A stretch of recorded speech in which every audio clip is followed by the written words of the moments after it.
ओम श्री गुरुवे नमः। मानवीय गरिमा की दो मूलभूत कसौटियाँ, भाग 2। पिछले भाग में हमने स्नेह और करुणा के बारे में कुछ जाना था।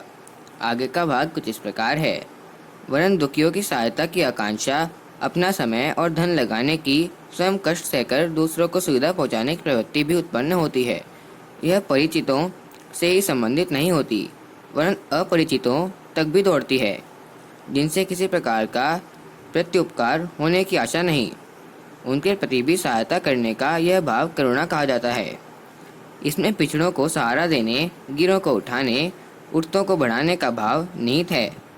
अपने द्वारा दूसरों के प्रति ऐसे जो कार्य बन पड़ते हैं, इस प्रकार की प्रवृत्तियों को चरितार्थ करते हुए कहीं दिखते हैं तो कहा जाता है कि यहाँ करुणा काम आ रही है। यह प्रवृत्ति प्राणी समाज में मनुष्य में ही इतने विकसित रूप से देखी जाती है। इसकी श्रेष्ठता का एक बड़ा आधार यह भावनात्मक संवेदना है। संप्रदायों की बात छोड़िए, उनमें तो प्राणिवध को अनेक स्थानों पर पुण्य तक माना गया है। देवताओं की प्रसन्नता के लिए इसे एक उत्तम उपहार के रूप में निरूपित भी किया जाता है। किंतु जहाँ धर्म अध्यात्म के तत्वज्ञान का संबंध है, वहाँ दूसरों में अपनी आत्मा को देखने और उनकी पीड़ाओं को अपनी निज की पीड़ा मानने का निर्देशन है। आत्मवत् सर्वभूतेषु की भावना दूसरों को अपने द्वारा प्रसन्नता पहुंचाते हुए प्रसन्न पुलकित करती है और अनजाने में भी किसी के अधिकार का अपहरण करते हुए पाप, नरक और विश्वात्मा को पीड़ा पहुंचाने के समान मानती है। इसलिए धर्म भावना को अधिकाधिक विकसित करने के लिए कहा गया है। इस प्रवृत्ति को मात्र मनुष्य तक सीमित रखने में तो एक प्रकार का बिरादरीवाद उठता है। जातियों में युद्ध इसी आधार पर होते हैं। अपने समुदाय, समाज और देश को लाभ पहुंचाने के निमित्त दूसरों के निमित्त निष्ठुर बनकर ही आक्रांताओं की योजनाएं बनी और कार्यान्वित। उपनिवेशवाद, दास प्रथा की घटनाएं उसी आधार पर घटित होती रही हैं।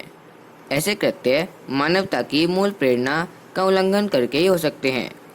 यूँ सभी धर्मों में सिद्धांततः इस तथ्य का समर्थन है, पर जैन और बौद्ध धर्म के संचालकों ने इसे प्रवृत्ति को मनुष्य तक ही सीमित न रहने देकर प्राणी मात्र के प्रति चरितार्थ करने के लिए कहा गया है। मनुष्य की दया, करुणा केवल मनुष्य तक ही सीमित रहे और अन्य प्राणियों का प्रश्न आने पर निष्ठुरता बरतने लगे तो वह आदर्श का पालन कहाँ हुआ। वह तो सुविधा संपादन की बात हुई।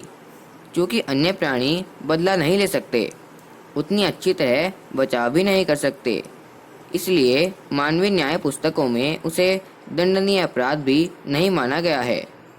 ऐसी दशा में यदि पशुवध की छूट मिली है तो उसे मत्स्य न्याय ही नहीं कहना चाहिए। बड़ी मछली छोटी मछली को इसलिए खा जाती है कि वह अपना बचाव करने में असमर्थ है।